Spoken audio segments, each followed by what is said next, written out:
Laba popietė, gerbiami kolegos, malonu matyti, kad yra dalyvaujančių ir prie dviejų antro aukšto stalo ir dalyvių Zoom. Tai šiuo renginiu, šios dienos paskaitą pradedame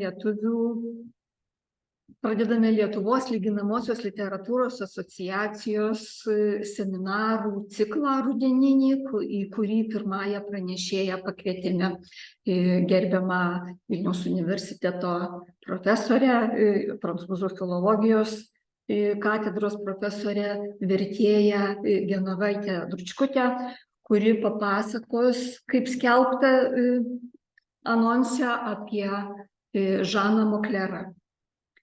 Ir dar malonu pasakyti, kad buvo publikuotas vertimas dalies veikalo Žano Moklero 2023 metų žurnalo 7 numeryje, tai galėsit ir pasiskaityti. O dabar, manydama, kad klausimams paliksim laiko jau po profesorės paskaitos, tai kviečiu įdėmiai klausytis ir pradedame. Labai ačiū. Taigi, laba diena kolegėms čia susėdusiems ir susėdusioms antrame aukšte šitoje gražioje salėje, ir taip pat laba diena kolegėms, kurios yra prisijungusios per nuotolį. Tikiuosi, labai ilgai čia jūsų visų nesutrukdysiu. Aš gal neparuošiau kokios nors labai ypatingos teorinės paskaitos, bet iš tiesų Žaną Moklerą, jo kūrinius, jo veikalus skirtus Lietuvai aš žinau jau nuo senų senovės, jau tikrai nuo neatmenamų laikų, o dabar esu prisėdusi prie jo vertimų, bet kai verti tokį Moklerą, tai būtinai reikalinga ir pratarmė, ir paaiškinimai, tai tokiu būdu aš tiesiog ir gilinuosi labiau į jį. Ir Moklero ta visa lituanistinė biblioteka, galbūt ją galima būtų taip pavadinti, yra visai nemaža. Aš čia buvau padalinusi, pateikusi tokį sąrašiuką, nežinau, ar jūs visas ir visus pasiekė, bet tame sąrašėlyje yra net 10 knygų. Tai jeigu kas tą sąrašėlį turite po akimis, tai galėsite žvilgterėti. Ten aš surašiau visus pavadinimus ir prancūzų kalba, ir lietuvių kalba, vertimus. Ir šiaip, jeigu kas ir kiek pasidomėjote, apie Žaną Moklerą yra nedideliais straipsneliais ir visuotinėje lietuvių enciklopedijoje. Deja, kai kurių kūrinių pavadinimai yra išversti netiksliai, tai aš čia tiesiog tuos ir pavadinimų vertimus patikslinau. Ir aš gal iš karto pradėsiu labai paprastai, klausdama ir savęs, ir galbūt mūsų visų klausdama, kas paskatino prancūzų žurnalistą ir rašytoją Žaną Moklerą domėtis Lietuva, galiausiai ją aplankyti 2 kartus ir išleisti tikrai nemažą krūvą knygų, kaip sakiau, iš viso 10 knygų. Kaip suprantu, gal čia ne visas tas sąrašėlis yra pasiekęs, tai aš pasakysiu tiesiog apibendrintai, kad tai yra 2 kelionių knygos, tai yra 3 romanai, kurių veiksmas vyksta Lietuvoje, yra Lietuvos istorijos apybraiža veikalas, šiuolaikinės lietuvių literatūros panorama, kitaip tariant, lietuvių literatūros istorijai skirta knyga, skirtas veikalas, yra į prancūzų kalbą išverstos lietuvių pasakos ir legendos. Ir 2 galbūt jau paskutinieji jo veikalai, parašyti po Antrojo pasaulinio karo. Vieną iš prancūzų kalbos vieno pavadinimą galime versti Prancūzijos įtakos paplitimas Lietuvoje, 46 metais išleistas, 50 metais, likus keliems mėnesiams dar iki Moklero mirties, pasirodė jo toks veikalas, nedidelė tokia, kaip apybraiža, brošiūra, Katalikų bažnyčios padėtis Lietuvoje. Ir norėčiau dar priminti, gal iš pradžių nepasakiau, kad Žanas Mokleras gimė 1887, mirė 1951 metais. Dabar jau grįžtu tikrai prie to savo klausimo, kas paskatino jį, Žaną Moklerą, apsilankyti Lietuvoje, išleisti štai tiek knygų. Savo antroje kelionių knygoje Lietuvos žmonės ir keliai, kuri buvo išleista 1931 metais, Mokleras nurodo pirminį savo susidomėjimo Lietuva šaltinį. Tai buvo atsitiktinai į jo rankas patekę Georgo Heinricho Ferdinando Nesselmano atlikti lietuvių dainų vertimai į vokiečių kalbą. Ir štai kaip Mokleras pats trumpai aprašo tą savo susidomėjimą. Tos nedidelės knygelės puslapiai mane išmokė pažinti Lietuvą. Kai kurios dainos kalba apie spindinčius vandenis. Tada aš pasižadėjau juos pamatyti savo akimis. Na, čia tos citatos pabaiga. Tai va tokia pirmoji filologinė pažintis, gal ir būtų likusi, filologinė, knyginė, jeigu ne dar vienas objektyvus atsitiktinumas. Šitas azar objektyv, tas objektyvus atsitiktinumas, aš tiesiog pavartoju mano pačios tokį labai mėgiamą Andrė Bretono posakį. Objektyvus atsitiktinumas, kuris matyt neišvengiamai turėjo nutikti. Tai štai tas antrasis atvejis, ta jau matyt konkreti paskata, buvo 1924 metų vasarą sutikti lietuviai. Jų papasakotos Lietuvos legendos, pasakos, pasidalintos žinios apie Lietuvos istoriją ir vos prieš keletą metų paskelbtos Lietuvos nepriklausomybės dabartį. Viena iš tų lietuvių, merginų buvo Elena Jankauskaitė. Elena Jankauskaitė, Eduardo Turausko sužadėtinė, 25 metais tapusi jo žmona. Būtent Eduardas Turauskas ir pakvietė Moklerą atvykti į Lietuvą ir jį globojo visos pirmos viešnagės metu. Pirmoje kelionių knygoje Pobliškių Lietuvos dangumi 1926 metai Eduardas Turauskas pasirodo kaip Moklero, kaip šito svečio palydovas. Jis įvardintas didžiąja raide T su tašku. Elena Jankauskaitė kaip lietuvaitė tautiniu kostiumu knygos priešlapyje. Jūs galėtumėt manęs paklausti, iš kur aš visą tai žinau. Aš žinau iš pasakojimų. Elena Jankauskaitė yra, manau, mums visiems pažįstamos Karolinos Masiulytės Paliulienės tikra teta.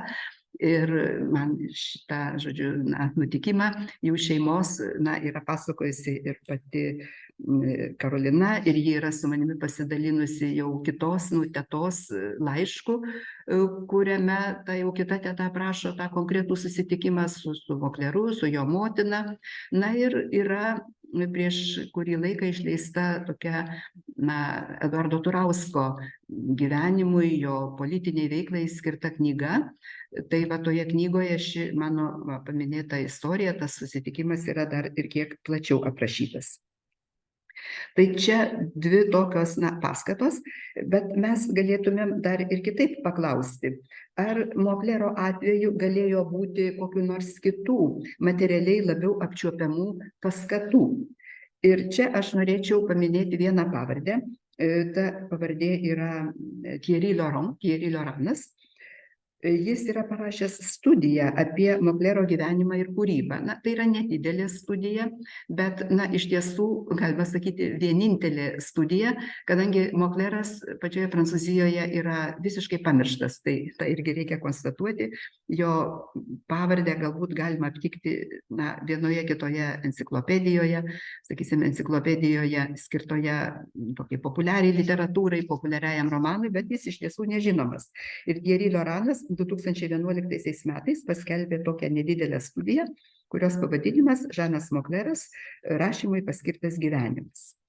Tai štai Thierry Loranas toje savo studijoje, remdamasis prancūzų istoriko Julieno Geleno tyrimais, šių laikų dabarties, dar gana sąlyginai jaunas žmogus, Julienas Gelenas, tai Thierry Loranas, remdamasis jo tyrimais, daro prielaidą, kad Lietuvos vyriausybė ir jos pasiuntinybė Paryžiuje finansavo pirmos Moklero kelionės išlaidas, rūpinosi organizacinė viešnagės puse. Vėliau dalinai rėmė ir tos pirmos ir kai kurių kitų knygų publikavimą, be abejo Prancūzijoje, Prancūzijos leidykloje, užsakė paskelbti straipsnių prancūzų spaudoje. Ir tai nėra neįmanoma, finansinė tokia paskata, turint omenyje 20-ojo amžiaus 3-ojo dešimtmečio įvykius, ypač 3-ojo dešimtmečio pradžios įvykius ir sudėtingus diplomatinius Lietuvos ir Prancūzijos santykius. Na ir čia aš prisiminčiau ir Oskarą Milašių, kuris iki 25 metų Liepos mėnesio buvo Lietuvos atstovas Paryžiuje. Tai, pavyzdžiui, Milašius savo laiškuose irgi pamini tokį būdą, kaip visiškai legalų. Jis pateikia Lenkų pavyzdį, štai Lenkai, jie galingai finansuoja prancūzų spaudą ir ten skelbia įvairius užsakomosius straipsnius, kodėlgi taip nepasielgus Lietuvai. Tai štai, bet nebūtų galima teikti, kad Mokleras būtų vadovavęsis vien tokiais materialiais interesais. Ir kai skaitai jo tekstus vieną po kito ir daug tų tekstų, tai vis tiek susidaro lyg ir kažkoks įspūdis apie tą autorių, tarsi tu jį pradedi pajausti iš vidaus. Tai man vis dėlto atrodytų, čia mano tokia galbūt subjektyvi jausena, man vis dėlto atrodo, aš esu įsitikinusi, kad Moklero dėmesys Lietuvai buvo tikras ir nuoširdus.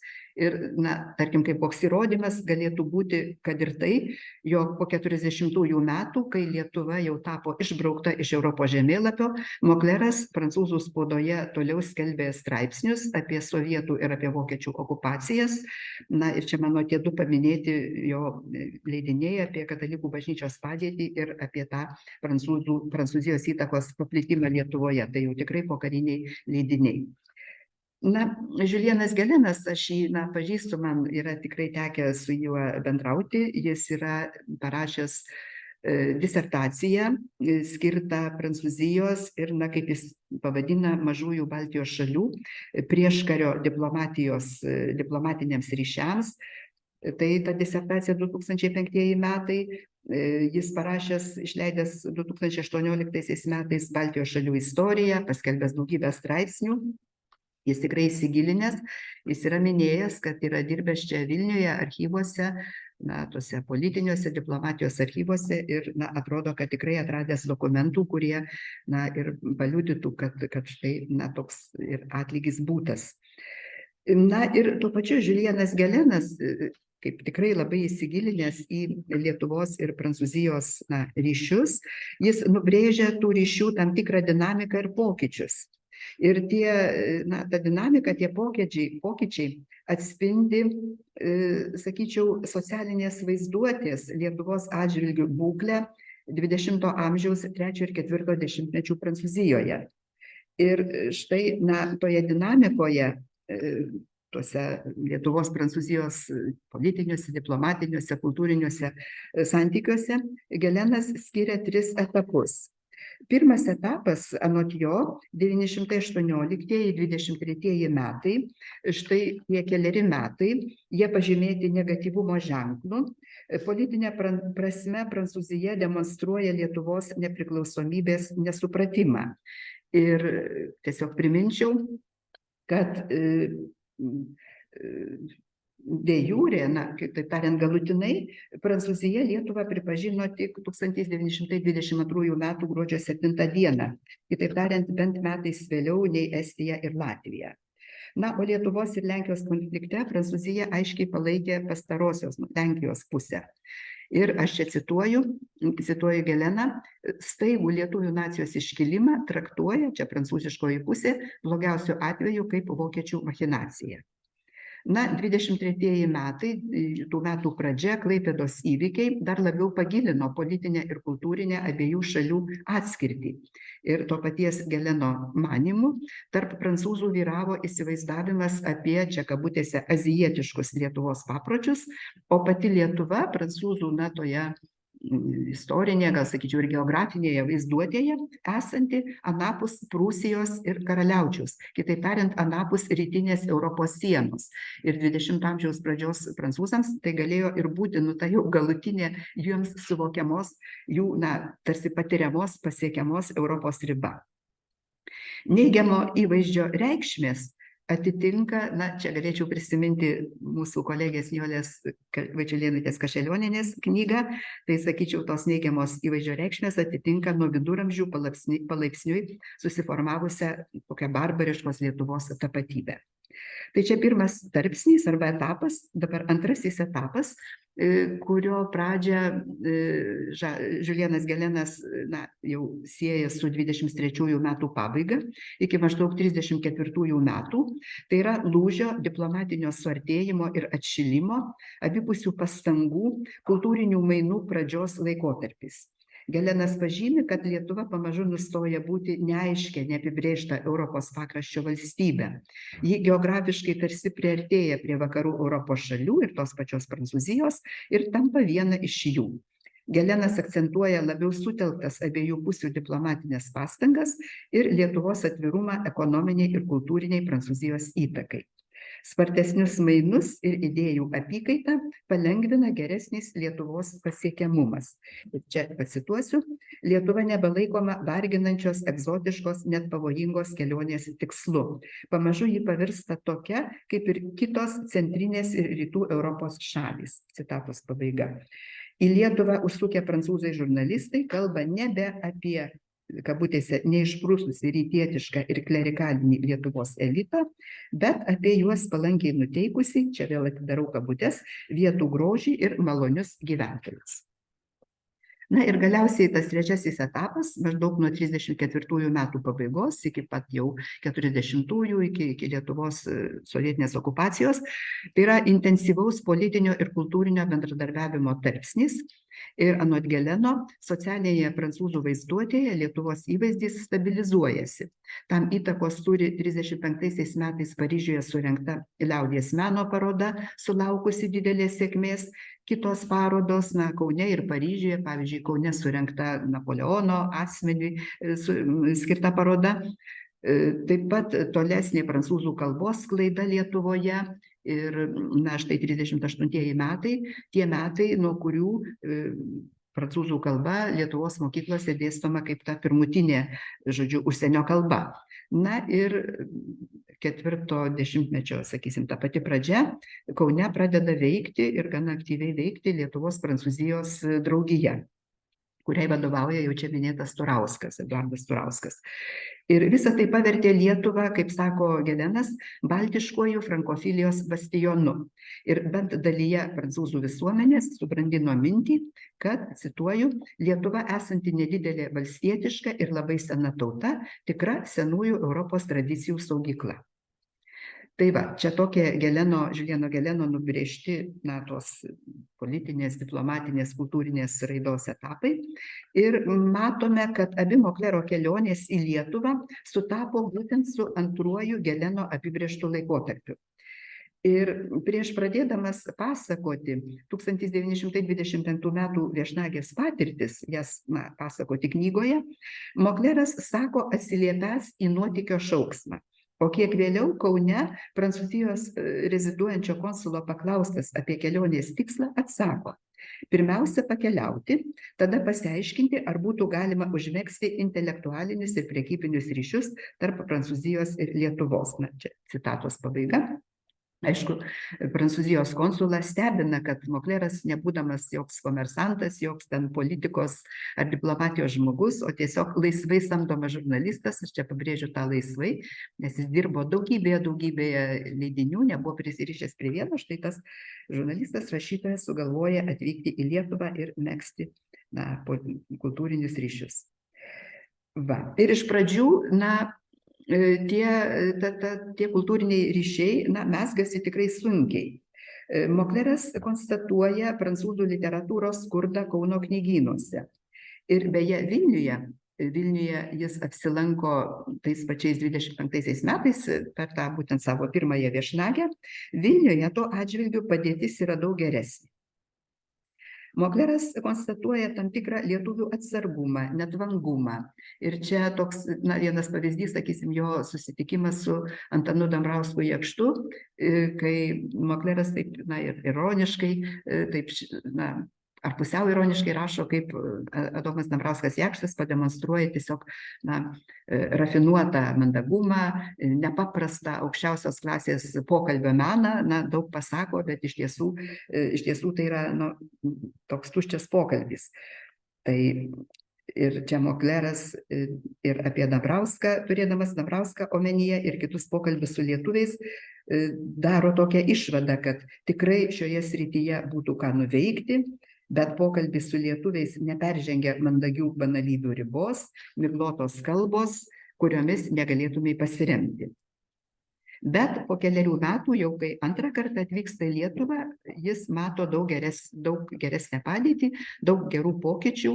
Mokyklose plačiau dėstoma prancūzų kalba, Kaune pradėjo veikti Lietuvos prancūzijos draugija, atsiranda prancūzų literatūros vertimų ir panašiai.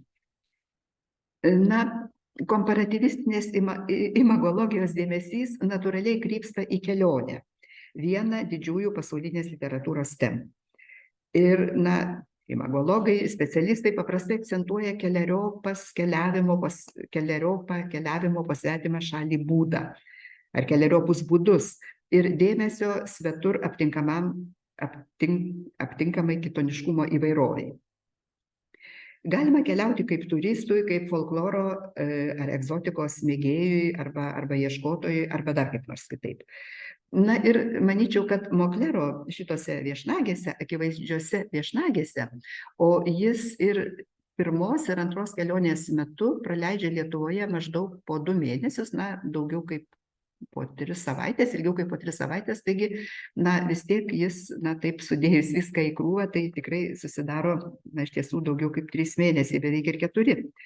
Tai, žodžiu, ir galima sakyti, kad, na, Moklero viešnagėse, šitose 2 kelionėse po Lietuvą dera visi šitie paminėti būdai, ir kaip turisto, ir kaip folkloro mėgėjo, kaip egzotikos, na, tokio žinovo ir tos egzotikos galbūt ir ieškotojo. Na, iš pirmo žvilgsnio jo kelionės, jau čia kaip paminėjau pradžioje, primena gerai organizuotas turistinės išvykas. Jis pasitinkamas, visur lydimas, pristatomas, jam siūlomi maršrutai, lankytini objektai, jam rengiami susitikimai su įtakingais aukštus postus užimančiais valdžios atstovais, su rašytojais, menininkais, žurnalistais, dvasininkais, ir jeigu čia pradėčiau vardinti pavardes, tai jų tikrai būtų labai labai daug. Na, iš tiesų beveik visas tuometinis literatūros, kultūros elitas. Na, sakysim, Vilniuje Mokleras apsilanko pas Joną Basanavičių. Gaila, kad jis neperduoda jų pokalbio kokių smulkmenų niuansų, bet jis konstatuoja tą faktą ir vadina Basanavičių lietuvių tautos patriarchu. Ir per abi keliones jis apvažiuoja visą Lietuvą.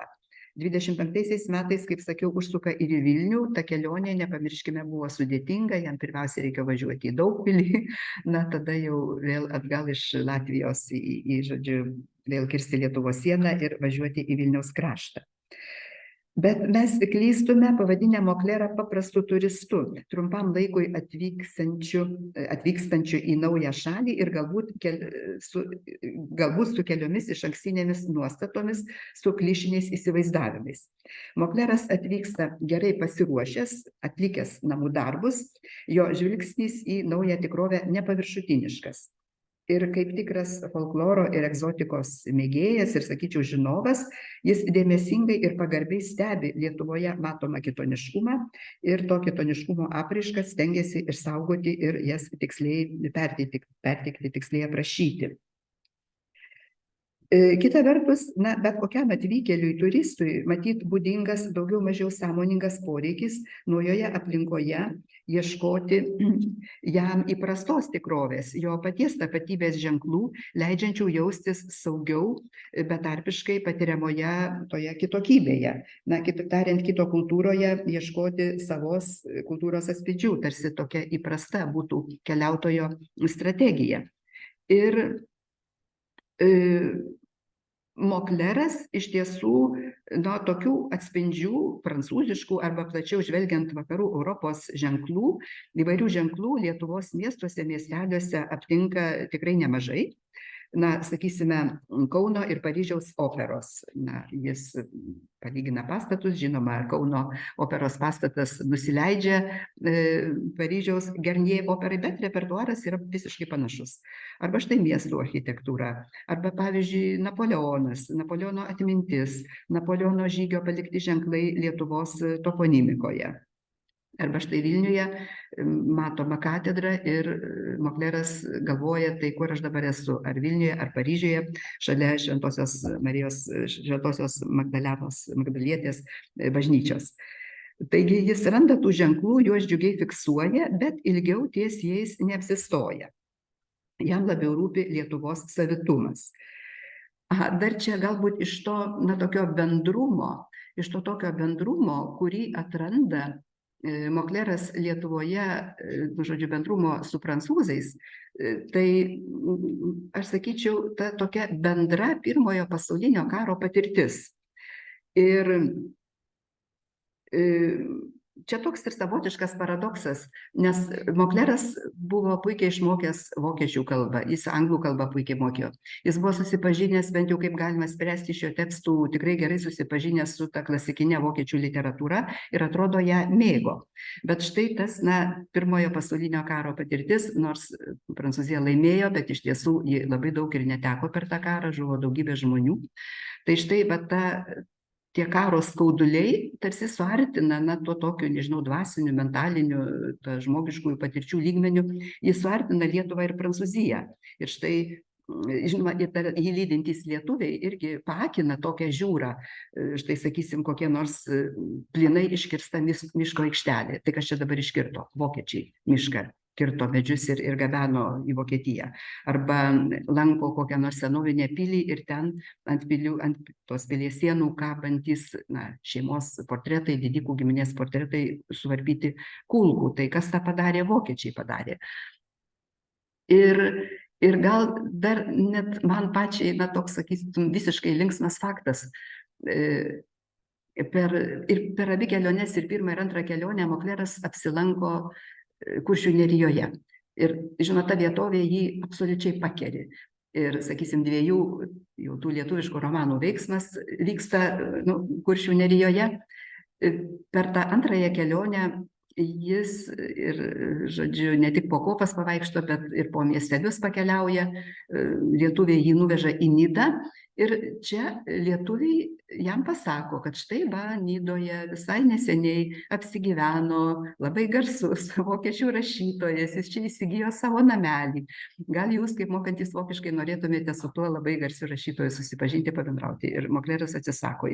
Mes, aišku, numanom, puikiai žinom, kas tas rašytojas. Ir žodžiu, jis atsisako bendrauti su Nobelio premijos laureatu Tomu Manu.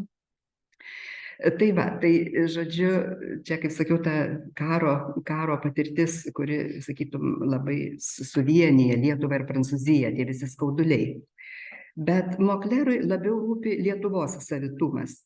Ir per abi keliones jis turėjo galimybę atkurti, patikrinti ir įvertinti savo išankstinės žinias, jas reaktualizuoti, savo vaizduotėje, tarsi, nežinau, atkurti, galbūt ir įkūnyti tuos Lietuvos pavydalus, juos atpažinti, palyginti ir koreguoti.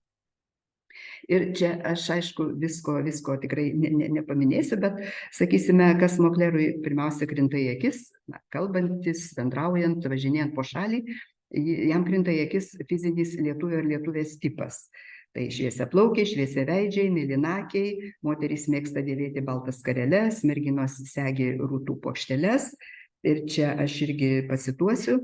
Rimti, kone uždari darbo žmonių veidai, išduodantys valstietišką prigimtį.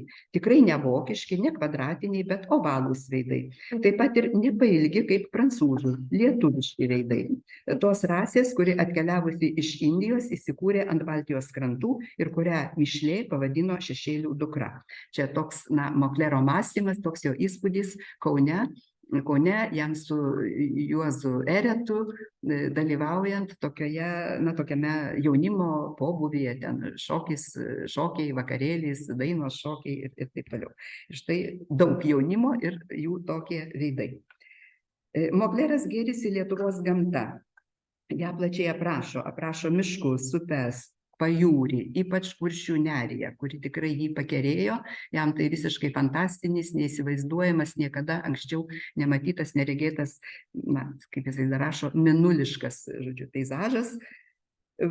Ir Ir čia, aš sakyčiau, tie gamtos aprašymai Moklerui apskritai yra, stiliaus bruožas.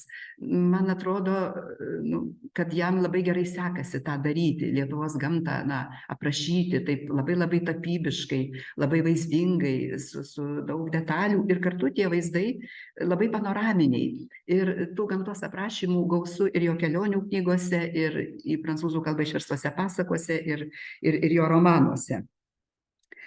Ir tas gamtinis jautrumas pasireiškia kaip dėmesys, kaip čia mano paminėtiems panoraminiams vaizdams, keliautojo akims atveriantiems plačias erdves ir skirtingus planus. Jis pastebi šviesos ir šešėlių žaismą, vėjo genamus debesis, medžių kamienų atspalvius, žemės paviršiaus grublėtumą, įvairovę. Keliaujant po Lietuvą, stebint jos gamtą, patiriamas toks išskirtinis pirmapradiškumo, belaikiškumo įspūdis, kokio Prancūzijoje Moklerui nėra tekę pajusti. Ir jam atrodo, kad lietuviai gyvena darnoje su savo upėmis, miškais ir jūra. Ypatingo Moklero dėmesio nusipelno lietuvių dainos ir šokiai, tradicijos ir papročiai. Savo kelionių knygose jis perpasakoja Lietuvoje išgirstas legendas, teikia plačius paaiškinimus apie išsaugotus papročius, gyvuojančias tradicijas, supažindina su senaisiais lietuvių dievais, pagoniško tikėjimo liekanomis, kaip jam atrodo, giliai krikščioniškame krašte, aprašo šokių figūras ir aprašo jas taip labai tiksliai ir netgi pastebi, kad jas šiek tiek sumoderninus galima būtų tas šokių figūras panaudoti net ir, baletuose, jau profesionalaus meno, profesionaliuose spektakliuose. Jis prancūziškai cituoja ištisus dainų tekstus. Tai čia, sakytumėm, toks vietinis koloritas ir to vietinio kolorito apraiškos su įterptais lietuviškais žodžiais, publikuojamomis nuotraukomis, žemėlapiais, Kazio Šimonio skyrių atsklandomis primena, ir tokį įprastą kelionių vadovo kelionių knygos struktūrą ir kviečia prancūzų skaitytoją patirti ir prisijaukinti nežinomybę, išplėsti savo akiratį. Ir kadangi aš čia paminėjau kelionių vadovus, tai, štai Thierry Laurent, tačiau mano paminėtas, kaip sakiau, plačiai ištyręs Moklero kūrybą, daug labai perskaitęs, tai akcentuoja, kad, prieškario Prancūzijoje Žanas Mokleras buvo toks labai garsus būtent kelionių vadovų rašytojas. Ir jis tikrai apkeliavęs, išvaikščiojęs pačią Prancūziją, skersai išilgai. Jo tie kelionių vadovai labai, labai įdomus, tiesiog kaip skaitiniai, labai nuotykingi, ten daug ir gamtos, geografijos, ir istorijos, ir kultūros dalykų. Ir net iki pat Antrojo pasaulinio karo, dar ir po jo, kai kurie jo tie kelionių maršrutai po Prancūziją susilaukė keliasdešimties leidimų. Koks nors leidinys 40 leidimų, kitas 30 leidimų, čia tokie gal kartais sunkiai įsivaizduojami skaičiai, bet, Thierry Laurentas. Populiarus reiškia labai. Taip, jis buvo tikrai labai populiarus visomis prasmėmis. Taip, kągi, prancūzų žurnalistas atvykęs į Lietuvą patenka į normalią vakarietiško tipo valstybę, turinčią visus būtinus jos požymius ir atributus. Čia ir prezidentas, ir Seimas, ir visos ministerijos, ir administracija ir taip toliau. Tai auganti, optimizmą spinduliuojanti, ateitį kūrinti valstybė, uoliai einanti modernėjimo keliu ir jau pasiekusi kai kurių laimėjimų. Mokleras atkreipia dėmesį, ir čia, sakyčiau, tokia švelni ironija, į lietuvių dažnai vartojamą būdvardį modernus. Ir čia cituoju. Aš suprantu, kad šis būdvardis daugeliui lietuvių, skirtingai negu man, išreiškia aukščiausią tobulumo laipsnį. Čia svajonė būti moderniam. Citatos pabaiga. Ir, kai kurie tie modernumo aspektai Moklerui kelia šypseną. Štai per tą pirmąją kelionę, nukakus į pajūrį, į Palangą ir, žodžiu, einant tuo pajūriu, užtikus moterų paplūdimį, moterų pliažą, jį lydintys Eduardas Turauskas, Mokleras nustemba, jis keista prancūzas, bet jis nustemba, pamatęs tą nudiščių moterų pliažą, jis nustemba ir Turauskas jam šalto veidu paaiškina, kad mes turime būti labai modernus. Arba iš antros kelionės, čia irgi viena iš daugelio tų detalių, Jie jau keliavo labiau po šiaurės Lietuvą, po Aukštaitiją, šiaurės rytų Lietuvą ir štai atvyko į Uteną. Moklerą priima Utenos miesto burmistras, tokie kaip ir kviestiniai pietūs arba vakarienė, bet tie pietūs vis dar neprasideda, nes pasirodo laukiama vieno svečio. Vieno pakviesto lietuvio, kuris turi atvykti, bet jis vis neatvyksta. Na, galiausiai burmistro žmona mato, kad jau ir Mokleras alkanas nori valgyti, jį vis dėlto visus pakviečia prie stalo, visi pietauja. Ir tas svečias atvyksta gerokai pavėlavęs jau po pietų ir jis kuo ramiausiai paaiškina savo pavėlavimo priežastį. Jis važiavo automobiliu, smėlėtame kelyje tas automobilis įklimpo, jis tada išlipo, paliko automobilį, ėjo pėsčias, galiausiai pasitaikė jam pakelėje valstietis, žmogus jojantis arkliu, tai jis tam valstiečiui, žodžiu, už nugaros ir jie tokiu būdu dvisėda atjojo į Uteną. Tai va, čia toks, ir modernumas, ir sakyčiau, archaika, gal mums turim omenyje, kad tai antra kelionė 30-ieji metai, knyga išėjo 31-ais, tai, mums gal čia nieko keisto, bet matyt, tų laikų prancūzą tai jau turėjo nustebinti. Tai bet kai kuriais aspektais Lietuva išties lenkia Prancūziją ir kitas vakarų Europos šalis. Štai, sakysime, moterims suteikta balsavimo ir renkamumo į Seimą teisė ir ši teisė Moklerą tikrai nuoširdžiai nustebina.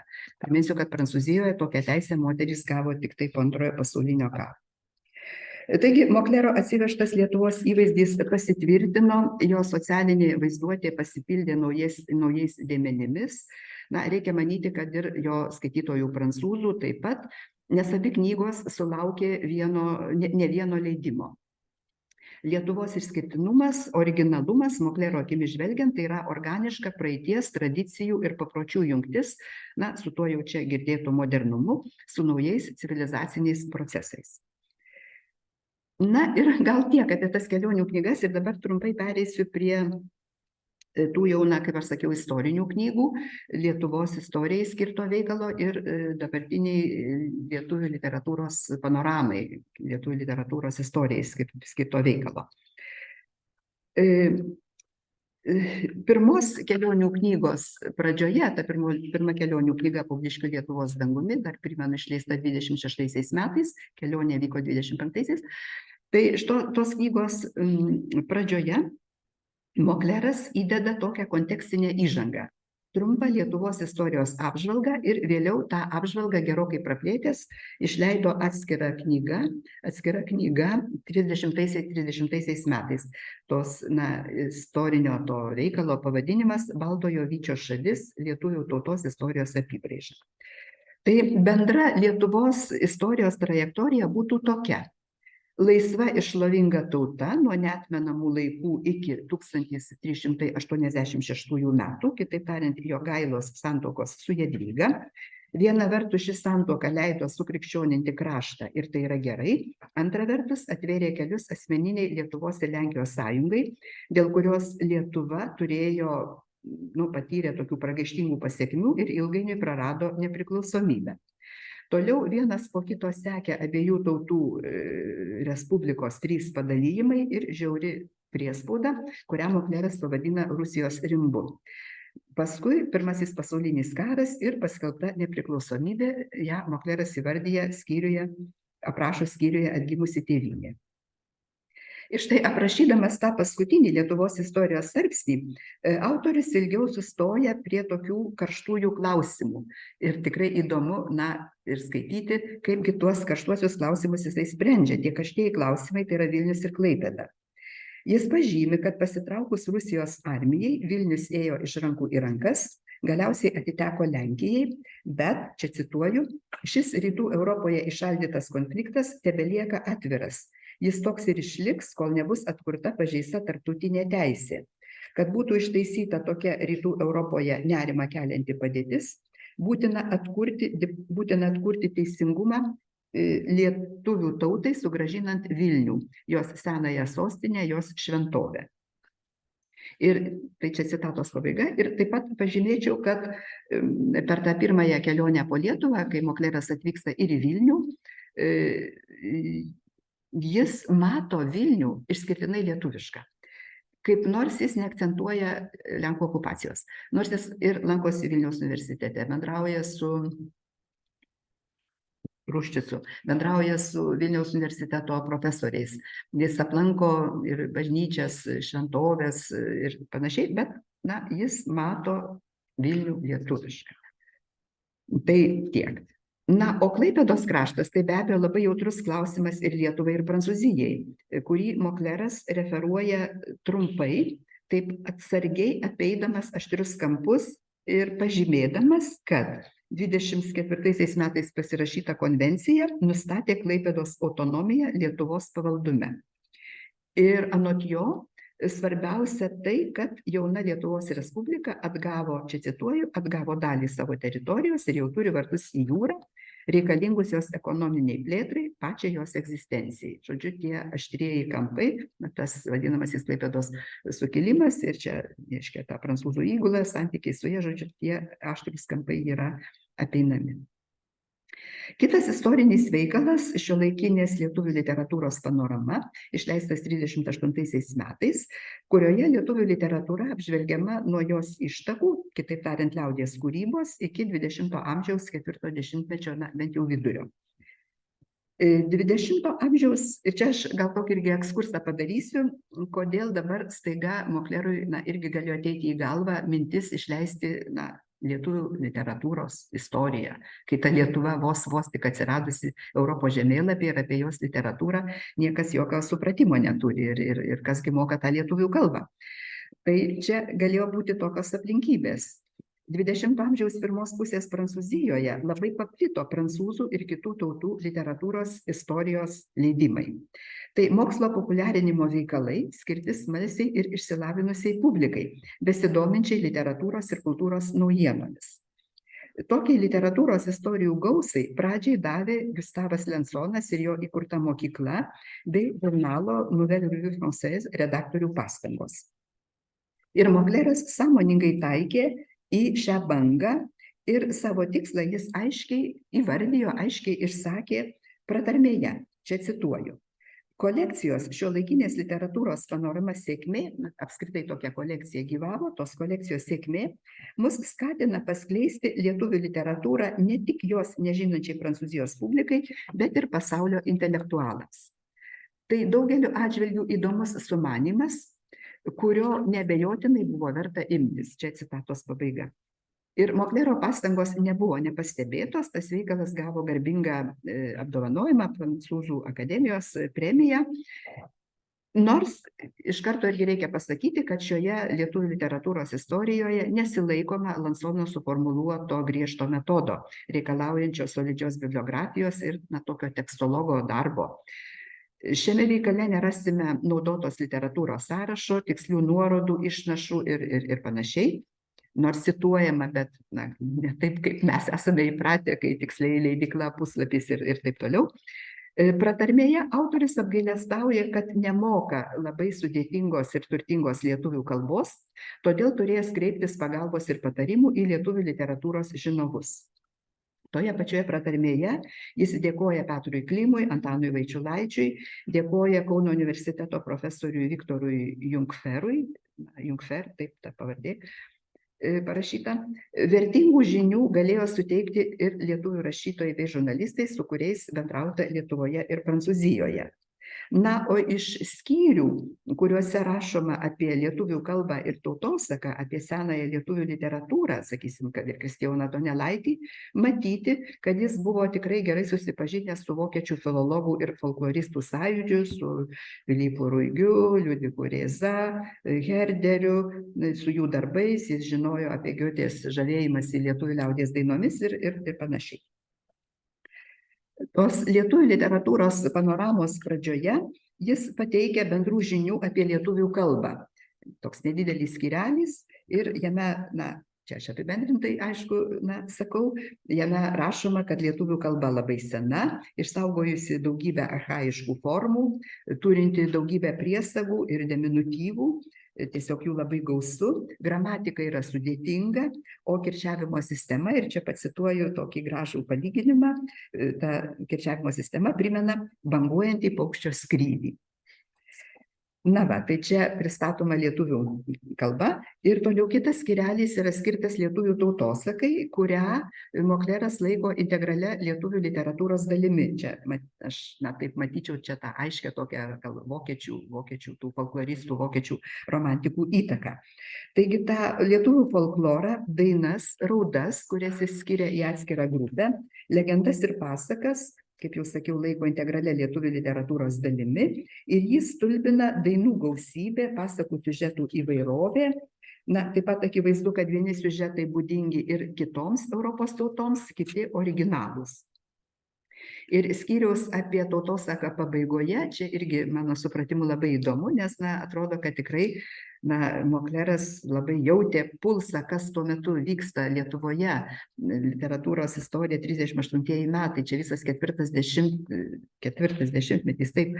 Tai, žodžiu, kas vyko tuometinėme Kauno universitete, tai štai, žodžiu, jis aptarė pačių lietuvių pastangas išsaugoti žodinį paveldą. Ir jis mini tokias pavardės kaip Stanevičius, Daukantas, Valančius, broliai Juškevičiai, jis taip rašo, broliai Juškos, Sabaliauskas, Baranauskas, mini tokius rinkinius kaip Tauta ir žodis, mūsų tautosaka, Lietuvos tautosakos archyvą ir to archyvo leidžiamus tautosakos darbus.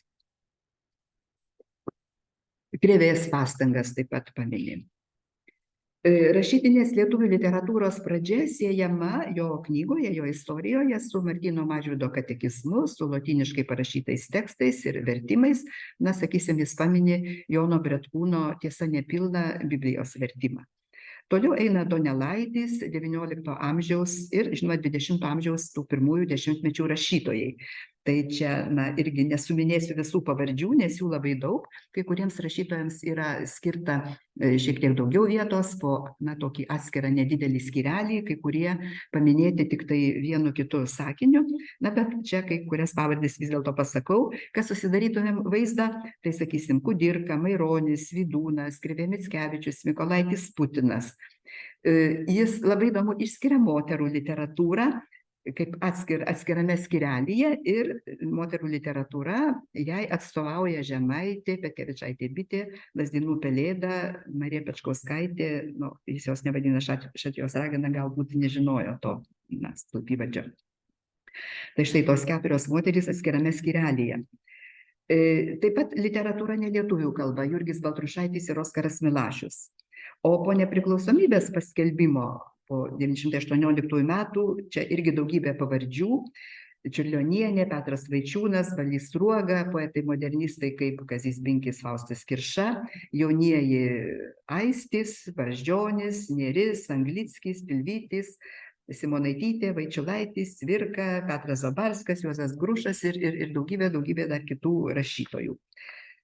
Tai tuo ir užbaigiama ta tokia jauna, dinamiška lietuvių poetų ir rašytojų karta.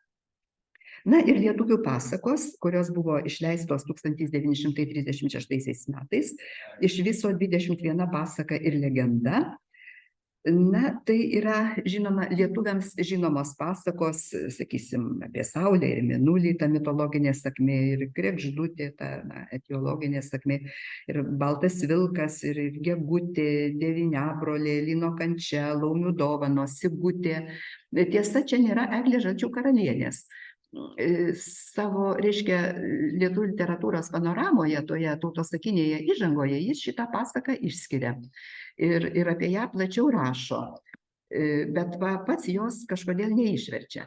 Ir jeigu atsimintumėm Oskarą Milašių, jį palygintumėm, tai Oskaras Milašius, matyt, gal suvokdamas šitos pasakos svarbą lietuvių tautosakai, tai jis tą pasaką publikuoja net 2 kartus. Milašius yra išleidęs 2 lietuvių pasakų rinkinius, 2 knygas, ir jis tą patį vertimą įdeda ir į 1. ir į 2. rinkinį. Taip pat į šitą lietuvių pasakų knygelę atkeliauja ir legendos, kurios beje buvo papasakotos ir kelionių knygose.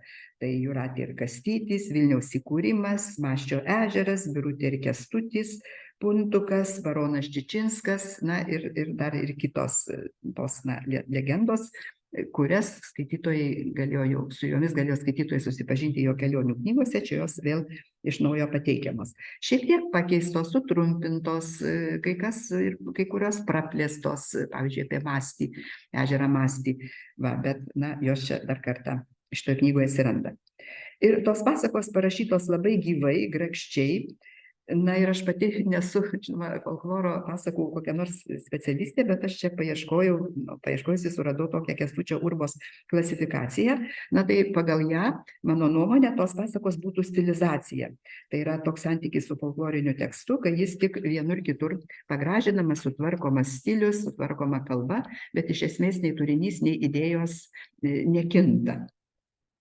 Ir Moklero tos pasakos, kaip sakiau, jo taip grakščiai gyvai perrašytos, tai žinoma ir savarankiškos istorijos su aiškia kompozicija, su veiksmo užuomazga ir plėtotė, su veikėjų charakteriais arba bent tų charakterių užuomazgomis, tos istorijos arba graudžios arba linksmos. Pats pasakotojas neslepia savo figūros, jis paaiškina prancūzų skaitytojui ir tam vaikui, ir galbūt ir saugusiam, kuris vaikui skaitys pasakas, jis paaiškina lietuviškas realijas arba lietuviško vardo reikšmę. Sakysim, pasaka Saulytė, taip ji ir pavadinta, Mokleras paaiškina, kad tai yra prancūziškai Saulė, Saulytė, Petit Soleil. Tai va. Tai, žodžiu, tose pasakose esama ir lengvos didaktikos, ir švelnios ironijos, ir humoro, bet jeigu vėl palygintumėm su, žodžiu, Oskaro Milašiaus pasakomis, tai aišku, jos yra daug paprastesnės, tokios, sakyčiau, pasakų senelio arba pasakų dėdės papasakotos istorijos, o žinoma, Oskaro Milašiaus pasakos tai turi tikrai tokią galingą tą autoriaus žymę su Milašiaus visą filosofiją, mistiką, jo pasaulėjautą, visų pasaulių, tai žinoma, jau Moklero pasakos jokių būdų Milašiaus pasakoms, ta prasme, neprilygsta. Tai štai, ir aš čia tokią bendrą apžvalgą padariau ir vis dėlto, kad gal nebūtų taip labai sausa, tik tai kelionės ir tai istoriniai veikalai, ir dar pasakos, tai vis dėlto atradau laiko ir iš tų 3 jo Lietuvai skirtų romanų, kurių veiksmas vyksta Lietuvoje, perskaičiau vieną romaną, tai čia jį dabar labai trumpai ir pristatysiu labai trumpai. Tik tai primenu, kad tie 3 romanai, pirmasis romanas išleistas 27 metais, Kuršių nerijos duktė. Jeigu kas matom čia tą sąrašiuką, tai galim užmesti akį.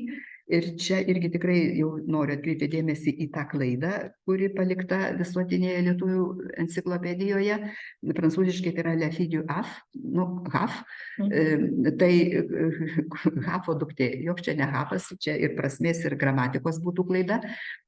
Mokleras labai savotiškai, kalbėdamas apie Kuršių neriją, jisai vartojo jos vokišką pavadinimą visur. Ir kelionėse, kelionių knygose, visur ir pasakose. Jam tai yra, aš gal nelabai gražiai ištarsiu, bet ištarsiu, jam tai yra Kurišės Haf. Ir, žinoma, prancūzai turi savo pavadinimą ir ne vieną, nerijai įvardinti, bet jis, matyt, turėdamas omenyje tą visą istorinį kontekstą, jis vartoja būtent vokišką pavadinimą. Tai čia tas tikrasis, kaip sakiau, romano pavadinimo vertimas yra Kuršių nerijos duktė. Ir kiti 2 romanai yra Juodosios pilies drama. Tai čia tokia kaip ir truputį detektyvinė istorija, 28 metai. Ir paskui dar jau tas 3 romanas, kurio pavadinimas Agentė. Ne agentas, kaip rašoma enciklopedijoje, bet agentė, nes agentė yra moteris. Agentė 478. Tai štai tie 3 romanai. Tas paskutinis 3 romanas išleistas 34 metais. Tai siužetas, labai toks, sakyčiau, paprastas. Galima manyti, kad veiksmas vyksta, galbūt kokiais 24 arba 25 metais. Veiksmas vyksta keliose Lietuvos vietose, Vilniuje, o jeigu jau visai konkrečiai, tai Vilniaus žydų kvartale, toliau Klaipėdoje ir Juodkrantėje. Ir į Klaipėdą ankstyvą pavasarį, berods tai kovo mėnuo, atvyksta prancūzų karinis laivas, kad užkardytų vietinių vokiečių galbūt rengiamą maištą. Tas laivas atvyksta, Klaipėdoje tylu ramu, niekas jokio maišto nekelia ir tie prancūzai gražiai sau būna Klaipėdoje, jie neturi ką veikti, maloniai leidžia laiką. po Klaipėdą, vyksta į Kuršių neriją ir taip toliau. Aišku, užsimezga meilės intriga, to romano, na, toks jau veikėjas, prancūzas karininkas, jaunas karininkas, kilmingas, jis atsitiktinai gatvėje sutinka su po Pirmojo pasaulinio karo Lietuvoje užsilikusiu prancūzu. Ir tas prancūzas jau vedęs lietuvaitę, žodžiu, turi savo šeimą, gyvena Juodkrantėje, na ir tokiu būdu, na, tas prancūzas karininkas, jaunuolis, kilmingas, jis, na, patenka į tą lietuvių šeimą, žvejų šeimą, atsakau lietuvių, nes tas prancūzas, jis jau beveik visiškai sulietuvėjęs, jis patenka į tą šeimą ir gali iš arti stebėti jų buitį, matyti tą visą, na, žvejo gyvenimą, sakyčiau, tą žvejo etnografiją. Na, aišku, toje šeimoje yra jauna mergina, prancūzo žmonos sesuo, Meilytė, vardu Meilytė, ji, žinoma, pamilsta tą jauną kilmingą prancūzą, bet prancūzas labai draugiškas, bet jis jos nepamilsta, o tuo metu į Klaipėdą atvažiuoja iš Vilniaus žydų kvartalo jauna, labai graži žydaitė, vardu Sara. Ji atvažiuoja turėdama tikslą susitvarkyti savo gyvenimą. Jos šeima Vilniuje labai varginga, labai skurdi. Ji pati tiesa turėjo darbą, žodžiu, pas žydą bankininką, bet kadangi Vilnius toks mervėjantis miestas, tai tas jos, žodžiu, šefas nusprendžia išvykti iš Lietuvos, kurtis kitur ir ji iškeliauja į Klaipėdą, jai atrodo, kad Klaipėda tokia dinamiška ir ten ji, na, kaip nors susitvarkys savo likimą. Pamato tą prancūzą ir ji supranta, kad, na, čia galbūt galima pradėti ką nors megzti. Ir ji, na, ta gražuolė žydaitė tiesiog, na, sakyčiau, įjungia tokią labai rafinuotą gundymo, nežinau, techniką, gundymo meną ir galiausiai prancūzas ją pamilsta, tikrai pamilsta, bet ji pareiškia, kad jeigu jis trokšta savo, na, tos meilės lūkesčių išsipildymų, tai jis privalo ją vesti. Ir čia va tada iškyla dilema, nes čia yra ir kultūriniai, ir religiniai skirtumai. Na ir, žodžiu, to prancūzo karininko šeima nepritarė. Meilytei, jį įsimylėjusiai Meilytei atrodo, kad čia ta, žodžiu, grobikė nori, žodžiu, tam prancūzui tik tai blogą padaryti. Na, galų gale tai, na, žodžiu, nevykusiai santuokai, kaip ji romane apibūdinama, tai nevykusiai santuokai pavyksta užbėgti už akių, netinkamai santuokai. Ir, na, prancūzas galų gale ateina ruduo, tam laivui nėra ką veikti, jokio čia maišto nevyksta ir, na, žodžiu, prancūzų laivas išvyksta atgal į Prancūziją. Tiesa, tos gražuolės Saros, tos žydaitės portretas nėra toks vienaplanis, kaip čia gal galėjo pasirodyti iš mano čia tokio trumpo papasakojimo. Tai ji pati pakliūna į savo, žodžiu, kitam paspęstas pinkles ir pati įsimyli, žodžiu, prancūzą, tikrai įsimyli ir sužinojusi, kad jis jau ketina išplaukti, ji dar vejasi, ropščiasi į laivą, na, bet laive jokių moterų būti negali, ji yra išlaipinama. Na štai, o, žodžiu, Meilytei lieka, na, galbūt gydyti savo sužeistą širdį, bet ją myli jos brolio draugas, toks labai teigiamas visomis prasmėmis Juozas, lietuvaitis, ir ji jau, na, žino, kad jos, na, galbūt laukia tokios lietuvės moters, motinos dalia. Ir tas romanas užbaigiamas tokia, na, simbolinė tokia scena, kai ta Meilytė, žodžiu, išliejusi ir ašarų, ir apmąsčiusi savo lemtį, na, visai jauna, gal 20 metų mergina, ji grįžta į virtuvę, eina į namus į virtuvę ir mato, kaip ta jos sesuo minko duoną, žodžiu, keps duoną savo šeimai, savo vaikams ir jos, žodžiu, iki pat pažastų atraitotos, žodžiu, rankovės ir tos jaunos baltos rankos, kurios tarsi kokie gulbės sparnai, žodžiu, minko tą duoną, tą, žodžiu, gyvybę teikiantį pradmenį, žodžiu, tokia simbolinė to romano pabaiga. Tai tiek, toks tas romanas. Ir nežinau, galbūt dabar aš jau čia labai gal ilgai ir kalbėjau, tai gal dabar aš jau ir baigsiu savo kalbą, dar gal čia turėčiau gal šitą pasakyti, bet galbūt jūs dar ir kai ko ir paklausite, jeigu susidomėjote. Tai tikrai labai dėkoju uždėmesį ir čia prie stalo sėdintiems kolegoms, kolegėms ir taip pat manęs klausantiems kolegėms ir kolegoms. Ačiū. Labai susiklosto vaizdas tokios įvairiapusės, plačiašakės Maklero veiklos. Ir aš noriu jūsų paklausti, neminėjote, tai turbūt reikėtų suprasti, kad Milašiaus, tarkim, toks vaidmuo įvesdinant į tą lietuvišką problematiką turbūt nebuvo labai didelis, ar atvirkščiai, ar negerai supratau. Tai, kad aš galėčiau tą pasakyti. Aš nežinau, ar buvo tas vaidmuo, kad jie vienas kitą pažinojo, kad jie akivaizdžiai buvo susitikę ir bendravo, galų gale, matyti reikia pritarti istorikų, žodžiu, atrastiems dokumentams, kad kelionė buvo finansuojama. Tai žinoma, be jokios abejonės, bet apie kokią nors tiesioginę įtaką Mokleras neužsimena nė vienu žodžiu. Ir kaip sakau, skaitydama jo ir tas keliones, ir lietuvių literatūros istoriją, ir Lietuvos istoriją, aš labai norėčiau, kad jis būtų pateikęs mums tokį labai išsamų literatūros sąrašą su visomis nuorodomis, su viskom, mes tada turėtumėm tokį pilnesnį vaizdą, dabar viso šito nėra. Bet, aišku, jis Moklero kūrybą tikrai žinojo ir jis jį priskiria lietuvių literatūrai, kaip sakiau, lietuvių literatūros panoramoje. Jis tai, žodžiu, ne lietuvių kalba parašytai literatūrai. Milašiaus, taip, jis toje panoramoje Milašiui skiria nedidelį skyrelį, kaip ne lietuvių kalba parašytai lietuvių literatūrai. Bet tokios tiesioginės įtakos aš negaliu nei patvirtinti, nei paneigti. Tiesiog nėra duomenų, nėra faktinių duomenų. Dar labai įdomus tas toks požiūrio kampas, kaip jūs minėjot, Lenkijos istorijos atžvilgiu, vėliau Rusijos istorijos arba Vilniaus klausimų, ar ne, tai toks labai prolietuviškas ir tarsi būtų, kaip prancūzui gal kiek ir netikėtas, atrodo, iš kur tas angažavimasis. Taip, tai čia, net nežinau, čia gal iš tiesų irgi klausimas, kiek tas angažavimasis buvo tikras, kiek jis buvo nuoširdus. Man, taip skaitančiai visus tuos tekstus vieną po kito, tai atrodo, kad nuoširdus. Kita vertus, Oskaro Milašiaus požiūris irgi buvo, labai labai panašus. Tai aš manyčiau, kad Mokleras buvo perskaitęs Milašiaus straipsnius, jo politinius rašinius, buvo su jais susipažinęs, tuos straipsnius, tuos rašinius, kurie buvo publikuoti dar Milašiui gyvam esant.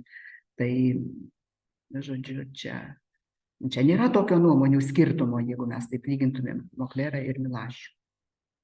Tai nežinau, ar atsakiau jūsų klausimą. Sakau, ką nors taip labai taip tvirtai, kategoriškai teikti, tiesiog trūksta tokių faktinių duomenų. Marta, tas klausimas.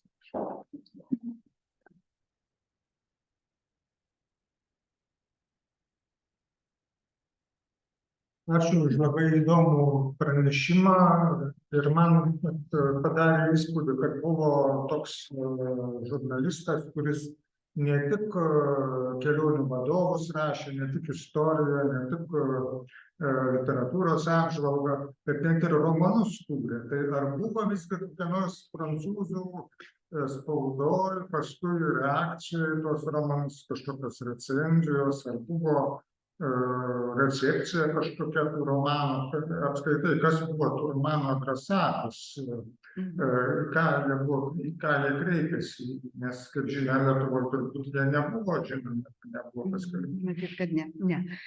Gerai, ačiū už klausimą, tikrai labai tokį ir įdomų klausimą. Dabar dėl recepcijos to laiko, reiškia, prieškario prancūzų spaudoje, tai aš turiu pasakyti, kad aš tokių tyrimų nesu atlikusi, tai ir negalėčiau ko nors čia konkrečiau papasakoti. Galbūt ir manau, kad gal ir buvo. Aš čia daugiau pasiremiu informaciją, kuri yra sudėta į Thierry Laurent knygą. Bet ir kiek man toje jo knygoje, nedidelėje toje studijoje pavyko išskaityti, atrodo, kad ypatingos tokios reakcijos nebuvo. Gal tik tai koks nors nedidelis paminėjimas. Bet čia jūs, Manfredai, paklausėte apie adresatą. Tai čia va tai, ką aš dar irgi galbūt ketinau pasakyti, bet kaip tik na, save kaip ir nutraukiau. Tai va tas adresatas. Žodžiu, Moklerą mes galime jį vadinti populiarių romanų rašytojų. Aišku, tai kai mes sakom žodį populiarus, tai tas žodis populiarus ir prancūzų ir lietuvių kalboje turi ne vieną reikšmę. Bet na, čia būtent ta reikšmė populiarių romanų rašytojas. Tai reiškia romanų skirtų tokiai, žinoma, publikai, mokančiai skaityti, mokančiai rašyti, tokiai raštingai publikai, bet tai, na, galbūt nebaigusiai universitetų, na, tokiai, na, galbūt skurdesniai, vargingesniai, na, netokiai išsilavinusiai publikai, netokiems išsilavinusiems skaitytojams, kaip, na, tie galbūt jau, na, aukštieji skaitytojų sluoksniai, jei galima būtų tai pasakyti. Ir knygoje apie Moklerą Thierry Laurent pateikia, nu, mano supratimu, tokių labai įdomių įžvalgų. Tai jisai sako, kad nuo XIX amžiaus pabaigos Prancūzijoje imamos leisti populiarių iliustruotų romanų serijos. Atsiranda mobilūs knygų prekiautojai. Literatūra darosi vis labiau prieinama.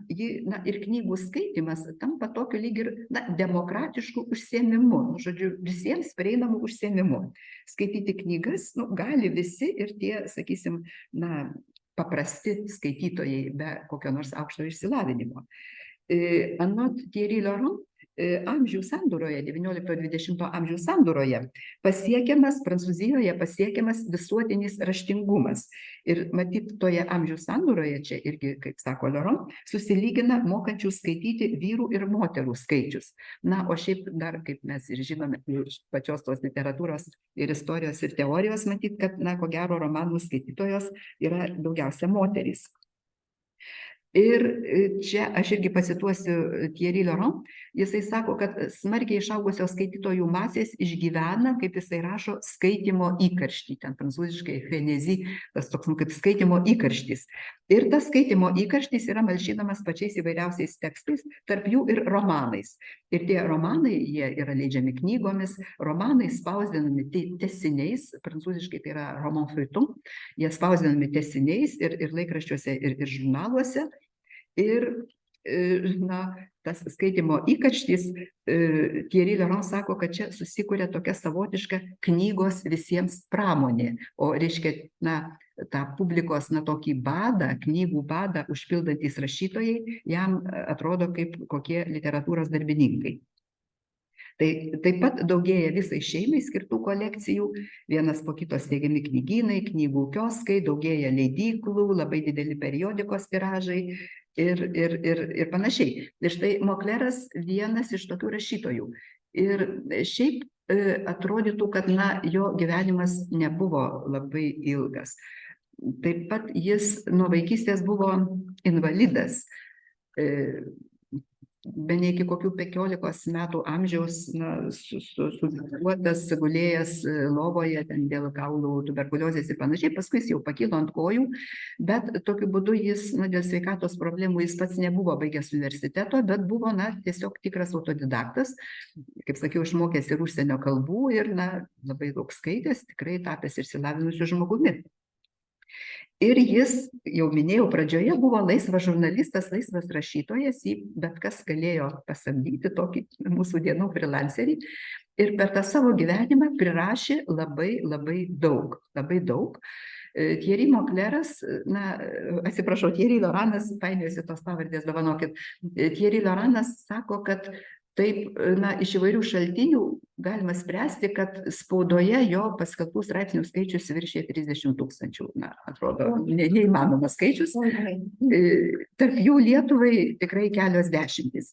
Tų įvairių romanų, apsakymų, apsakymėlių, žodžiu, knygelių, istorijų, istorijėlių, tai gal, na, nežinau, kokie 300, jeigu ne daugiau. Žodžiu, žmogus rašė, jis tikrai buvo, nu, toks darbininkas. Žodžiu, jis iš to gyveno, čia buvo jo veikla, čia buvo jo profesija. Ir jis, na, tikrai apeliavo į tą tokį, paprastą, ne per daug išsilavinusį, bet raštingą skaitytoją. Ir jo, žinoma, tos istorijos paprastos, lengvai suprantamos, ir ten tokia naratyvinė scena, sakysim, idilė, išbandymas, paskui grįžimas prie ankstesnės tvarkos, tai čia, kaip aš jau paminėjau, man atrodo, iliustravau šituo romanu Kuršių nerijos duktė, va štai šito pavyzdžiu. Ir tie personažai yra lengvai atpažįstami, jie kartu ir tikroviški, ir simboliniai, sakysim, tokia fatališka moteris, kaip ta gražuolė Sara, ir ta tokia, nelaimingai įsimylėjusi mergaitė, bet kuri, ji stipri, ta lietuvaitė, meilytė, labai stipri, žodžiu, tokia morališkai labai atspari. Ir tie romanai, kurie gali kelti skaitytojams tokias stiprias emocijas, ir graudulį, bet simpatiją, antipatiją, ir taip pat juoką, šypseną. Tai galbūt ir atsakiau į jūsų klausimą. Tai labai ačiū už tą įdomų praplėtimą apie asmenį, apie gyvenimą, ir manau, kad mūsų kantrios žiūrovės, kolegės gal turi kokių klausimų. Egle, gal tu? Ačiū profesoriai, kad jau jie atsakė, ko aš norėjau paklausti. Tai atsakė, kad jau galima laikyti populiarių romanų rašytojų, nes kažkaip tik ir norėjau klausti, koks rašymo stilius būdingas Moklerui, ar čia ir koks žanras, ar čia melodrama, ar kokiu čia rašymo stilium parašyta, ar kokiu ten, nežinau, impresionistiniu, ekspresionistiniu, ar kokiu čia būtų tas. Tai tie romanai, bet jau šitas Kuršių nerijos duktė, jis yra tikrai toks, kaip sakyčiau, toks tikroviškas, realistinis romanas. Jis turi tam tikrų, žinoma, melodramos požymių, bet tai nėra kokia nors gryna melodrama, jokių būdų ne. Šiaip pats Mokleras, aišku, jis buvo raštingas žmogus, jis gerai rašė, jis gerai rašė, ir jo romanuose, šitame romane, manau, kad ir kituose, kuriuos aš kai kada seniai labai esu skaičiusi, bet dabar jau tiesiog neturėjau laiko prie jų visų dar prisėsti, tai kaip ir, maždaug ir pamiršusi tuos siužetus, bet, kaip sakiau, gamtos aprašymai tikrai labai labai vaizdingi. Ir, tie veikėjų, sakysim, charakteriai, kai kurie taip labiau punktyriškai nubrėžti, kai kurie labiau išplėtoti, bet jie, tokiam nereikliam skaitytojui, tai gal, sakyčiau, kaip gyvi gali stotis prieš jų akis. Ir galbūt štai, ir kalbant apie tą konkretų romaną, štai ta žydaitė Sara, kuri, kaip sakiau, įjungia tą tokią labai rafinuotą techniką, gundymo technika, atrodytų, kad ir pačiam Moklerui labai patinka ta žydaitė, jo sukurta herojė, veikėja, ir kaip jinai tą prancūzą, žodžiu, kilmingą karininką vynioja apie pirštą, žinoma, ir paskui pati pakliūna į tas savo paspęstas pinkles. Tai, toks šiaip iš pirmo žvilgsnio visai malonus galbūt romanas būtų, bet čia pačioje mūsų susitikimo pradžioje jūs, Laura, paklausėte apie, sakysim, galbūt to ar kito romano vertimą į lietuvių kalbą, tai aš vis dėlto sakyčiau ne. Aš vis dėlto sakyčiau ne, kadangi tie romanai galbūt jau ir naratyvas toks, mūsų skaitytojai atrodytų pasenęs. Nors aš nežinau, dabartiniai meilės romanai, ar jie yra geresni, čia gal kas skaito ir lygina, aš tai neskaitau, neturiu kaip ir nuomonės. Prašau? Dekoracijos, kitos, taip, kitos dekoracijos. Bet šiaip, sakyčiau, idėjiškai jau jie yra, nebelabai teisingi. Tie lietuviai veikėjai, jie tokie tikrai teigiami, jie ten myli Dievą, tėvynę, artimą, jų priešai, tai amžini tie patys priešai, vokiečiai, rusai ir žydai, ir, sakyčiau, jau čia būtų nelabai teiktina šiuolaikiniam žmogui, dėl tokių, sakyčiau, gal ideologinių tokių dalykų. O sakykit, jis turėjo kitų meilės išskyrus Lietuvą? Na, Lietuva tikrai jo meilė, na, aš manau, kad jis iš tiesų ir tą savo Prancūziją labai mylėjo, jau čia aš kaip ir paminėjau, jis buvo matyti išvaikščiojęs visus tuos, žodžiu, kampelius, tikrai išvaikščiojęs ir prirašęs daugybę tų, žodžiu, kelionių vadovų ir daugybę tų leidimų, na, taip. Koks dar kitas šalis?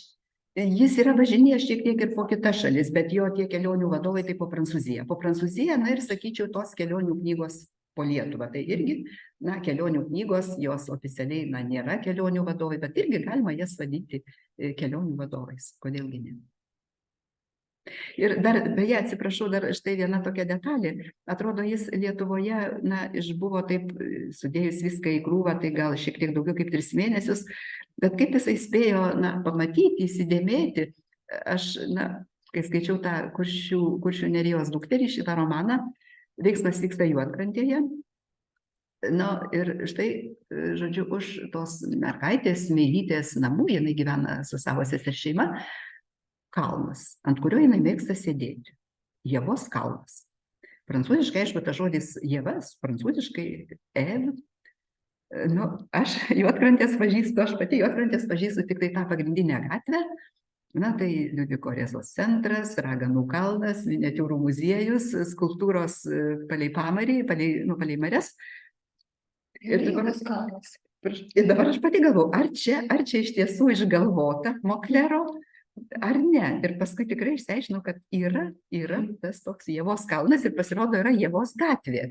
Tai štai tokios visiškai konkrečios detalės, kurias jis užfiksavo.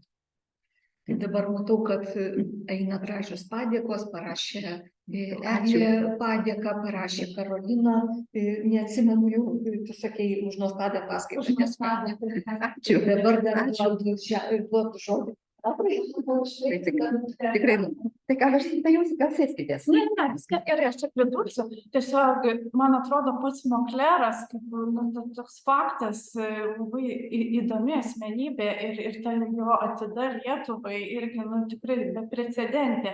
Kažin, ar kokios kitos tautos atstovas būtų tiek ir taip domėjęsis mūsų šalimi. Bet mane visą laiką labai domina, kai yra tokios tarpkultūrinės temos analizuojamos, ar tas didesnės tautos atstovas, jisai nežiūrėjo į Lietuvą iš pranašesnio pozicijos. Nes jūs užsiminėte apie kelis tokius faktus, kad, na, ten Dambrausko Jakšto įvertinimą kaip tokio kultūrinio gražbylio, ar apie tas plokšteles, kurias ten kiekviena lietuvaitė įsisagusi, rūtų plokšteles, tai sutikdavo.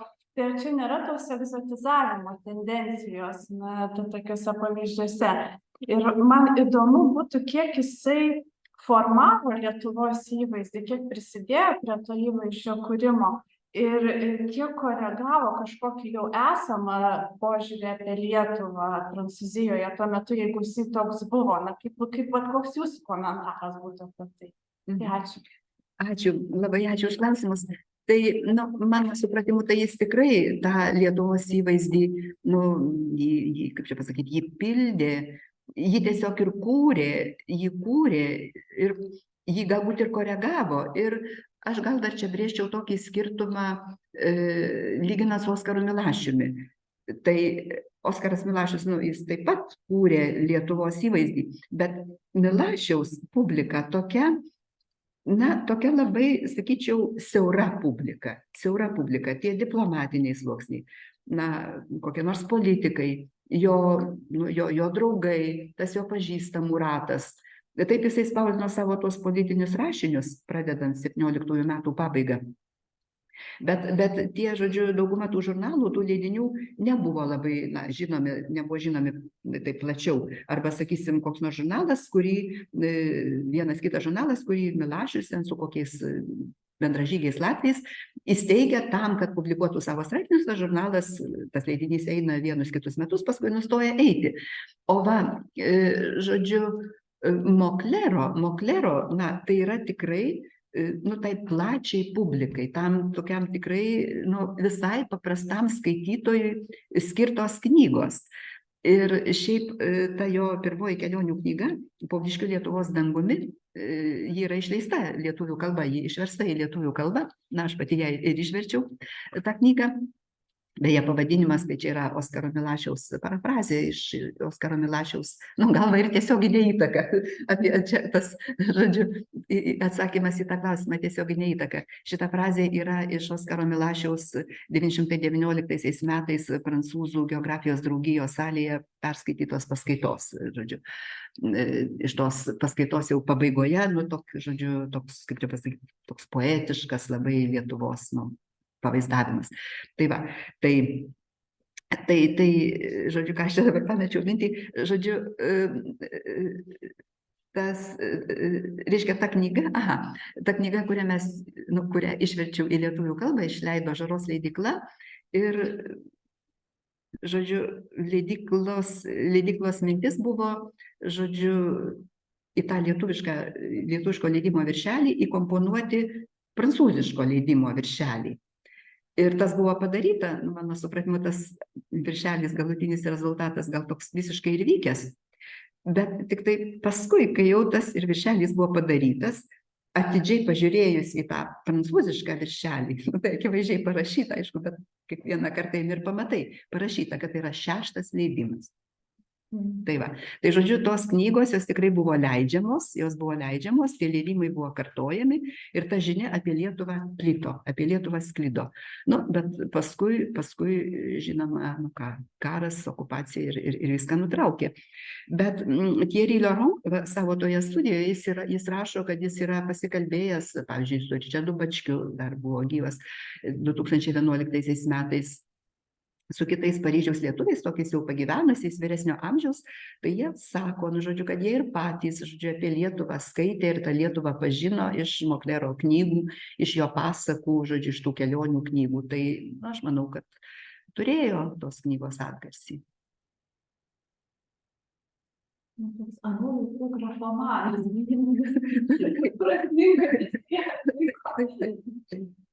Tai tikrai. Tai tikrai, nežinau, labai ačiū.